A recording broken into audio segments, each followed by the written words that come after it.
Who are the top 10 players in the 2025 NFL draft? Now, this is not a full on mock draft. I don't want to do 1 through 32 right now because so many things are going to be changed and it's going to be kind of a moot point. But who are the top 10 picks right now, and what would I do for each of these teams based off the value, and who do I like in this NFL draft? If I can get the top 10 picks and roughly the players that are going to be there, I would be very proud of myself, especially knowing it's only halfway through the college football season. If you want to hear my predictions for this upcoming week in college football, we got Tennessee versus Alabama, Texas and Georgia. It's an incredible week of college football. Go follow the TikTok down in the bio. We're doing incredible things over there. 15K going strong. And if you're here, come talk some more football with me, whether it's a like, comment, subscribe. We're almost to 1,000 subs. We are so damn close. It was my biggest goal for 2024. I wrote it down and I've been trying my best to get better every single day at YouTube.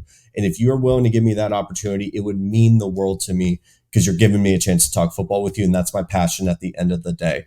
I think the best way for us to talk about the 2025 NFL draft is honestly just doing a mock of the top 10 picks. I can do a full big board video, but that's going to be at the end of the year when I have more access to film. I have very limited access to guys like Ollie Gordon. Like I only have his Arkansas film. I have very limited access to some of these quarterbacks, but I've watched what I could, especially so early into the season. You know, these all 22s are hard to find, and it's hard to get the different angles that you really want to watch to better understand these players. But I think based off of, you know, a fascinating top 10 teams where some teams like the Jaguars were not expected to be this high. Then we have the Browns at number 2. I want to be able to talk about them because, as you may not know, I also watch a lot of NFL football. I love talking about the NFL. I've been on podcasts talking about NFL football for quite some time. I just don't post it that much on the channel because I love college football and that's where my passion truly lies. But I've heard some comments say, hey, you need to start talking some more NFL.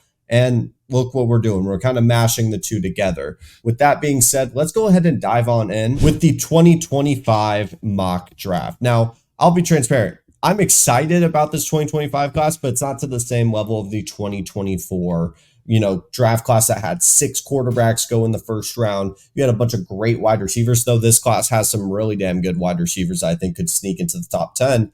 There's just not that level of excitement that I think the average college football fan and the average NFL fan are going to be that excited about. They're going to look at Ashton Jeanty, Travis Hunter, Shedeur Sanders. That's going to, draw the most attention to this class. But I think a lot of the trenches guys, the defensive linemen, the edge rushers, the offensive tackles, that's where the value is going to be really found. And we're going to look back at this 2025 class, and I think you're going to find all pros across the board in those trenches and in the cornerback room with maybe some of these wide receivers, though I'm not very high on this quarterback class. I think there's definitely guys that could sneak into the first round. And if we get to the end of these top 10 picks and no one's been picked, because I'm kind of walking through these, then we'll talk about this quarterback class a little bit more in depth, because I think that's what a lot of people are going to have the most questions about, especially knowing if you're like a Dolphins fan, a Raiders fan, even maybe a Jaguars fan, even though you just extended T-Law. I'm joking.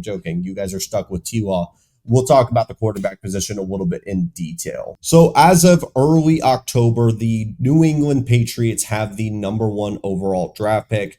And a lot of people are going to say, well, you could get Travis Hunter, hit 2 stones at once, where you get the great cornerback duo with Gonzalez, and then you get a wide receiver to help support Drake May, your young quarterback who would be projected to start in 2025.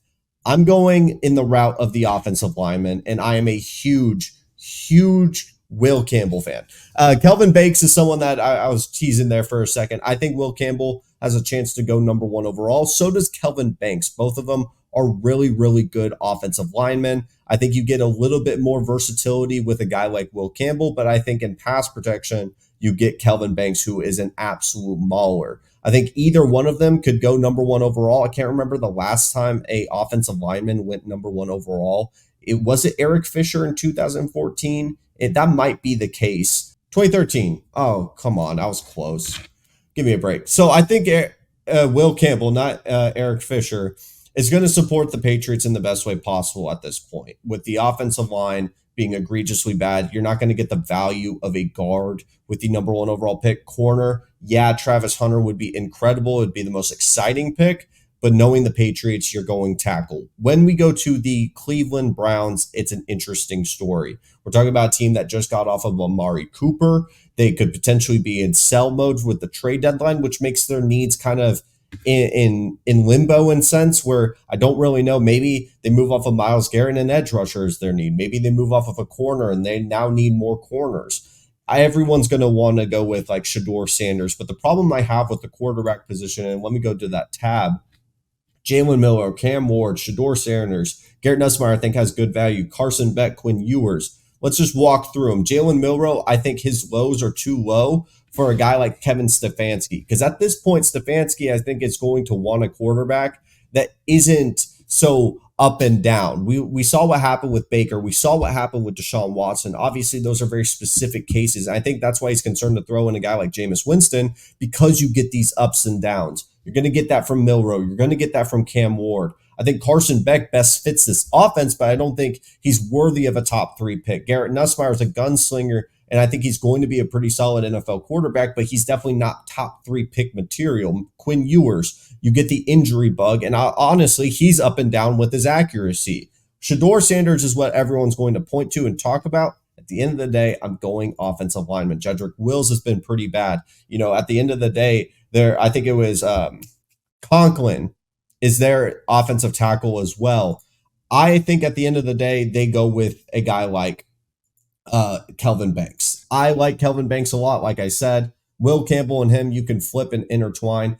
I get it. It's not the sexy pick for the Browns. It's not what's going to fix their franchise, but there's this notion that with the Browns, that if they are to change the quarterback position, go with Jameis Winston instead of Deshaun Watson, there's still so many problems with this team. I've seen on Reddit people talk about the Browns like they're the Super Bowl contender, and we've been saying that they have all this talent, all these pieces. At the end of the day, this might not just be that good of a team, and Deshaun Watson is definitely the problem. Deshaun Watson costs a lot of money. He hinders his teams, and he basically handcuffed them from having a Super Bowl contending roster, and now what do? I think they end up tearing it down. I think a tackle like Kelvin Banks Jr., you're not going to try to win in 2025, and at least you start building up the cornerstone and the foundation of what the Browns are wanting to be, which is this ground and pound attack. They live through the running attack, and I think Kelvin Banks Jr. is a great cornerstone for that. We get to the Jaguars. I think simply put, you could go for guard tackle. I think it's Travis Hunter. I think a talent like that, you just don't let him slide that much farther. This is a team and franchise that is just looking for some juice at the end of the day. I think when we talk about Travis Hunter, we're looking at a player that could be generational. And I don't know what he's wanting to do in the sense of if he's wanting to play both sides. Part of me, as we get closer and closer to draft time, thinks that he can genuinely believe in himself to play both sides at the NFL level. I would love to see it. I would love to see it actually work out in his favor. But if he wants to play corner full time, he works for the Jaguars. If he wants to play wide receiver full time, he works for the Jaguars. I think this matches up really well. If the season ended today and this is the order and that's how bad the Jaguars were, I think Travis Hunter is an incredible fit. I think that there's some other corners that could best fit, but for what Travis has been talking about, how he wants to play both sides, he hasn't announced at the next level that he wants to play solely corner, solely wide receiver. And if he wants to do dual sport athletes, I think that a situation like the Jaguars would be open to it and give him that opportunity. Now let's look at the Panthers. The Panthers are a mess of an organization. Quarterback's a need because I don't believe in Bryce Young. Wide receiver, edge rusher, linebacker, they're all needs.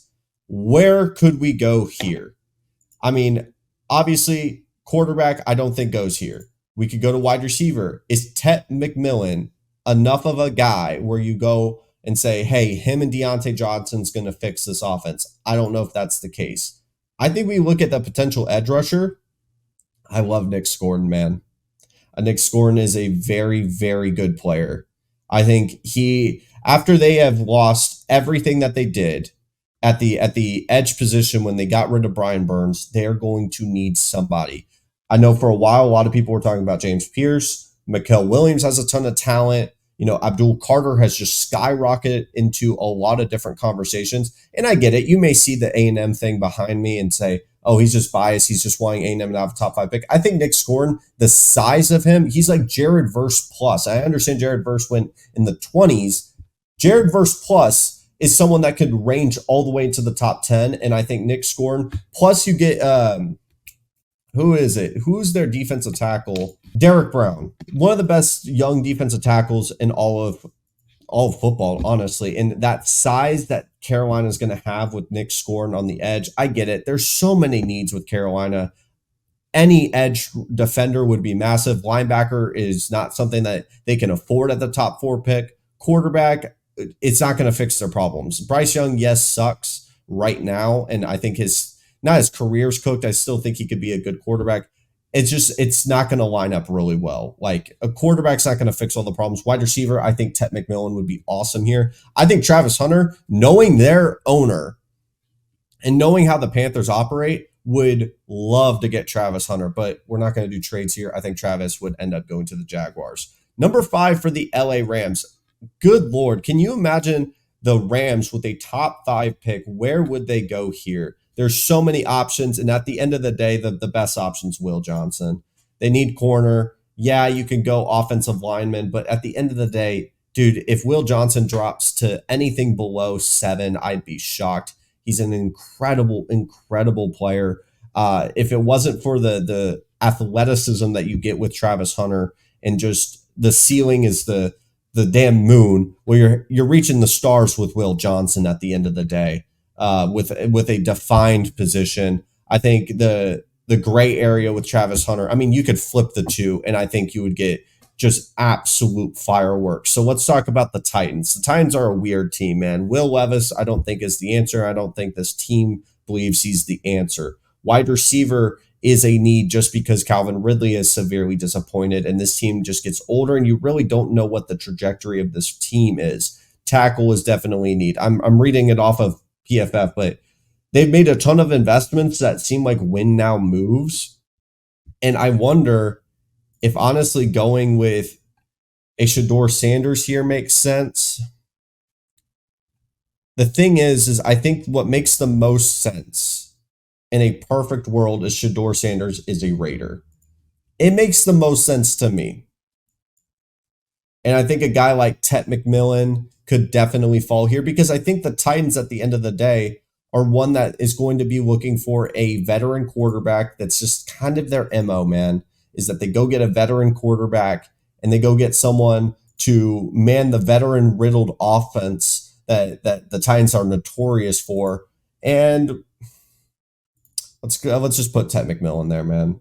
I don't feel good about that Titans pick. I apologize if you're a Titans fan watching this. I think Will Levis, you could go with a Shedeur Sanders, another young quarterback, but with the trajectory of this team, I feel like this is one that they would take a swing on a Matt Stafford. They would take a swing at a much older quarterback to try to fix their problems. The Bengals at number 7 is wild to me, and I don't think Mason Graham would fall anything below that. Number 7 is perfect for them.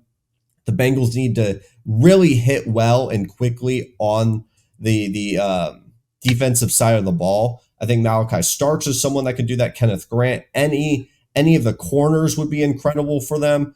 And I think that Mason Graham, I'm shocked that he goes anything below 7. I just think when you have a guy like Derek Brown, they've made a ton of investments at the Jaguars position. Maybe the Browns would go with Mason Graham. I think he's like a top 3 player in this draft class. Let's look at the New Orleans Saints, who is a very interesting team to me. They made an investment into Spencer Rattler. They're kind of figuring out whether or not they like him and continue to give him an opportunity. Malachi Starks is an interesting piece here. Let's look at the defensive line to see who would best fit the New Orleans Saints.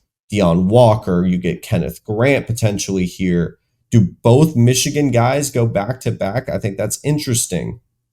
Maybe it's an edge rusher. I mean, this defensive line needs some juice, and I think they need some juice quickly. I think, maybe. Sorry, I'm talking as I'm thinking about it. I'm a big Abdul Carter guy. I think he is someone that you could play basically anywhere, and you're going to make some magic happen. We're going to go Abdul Carter here.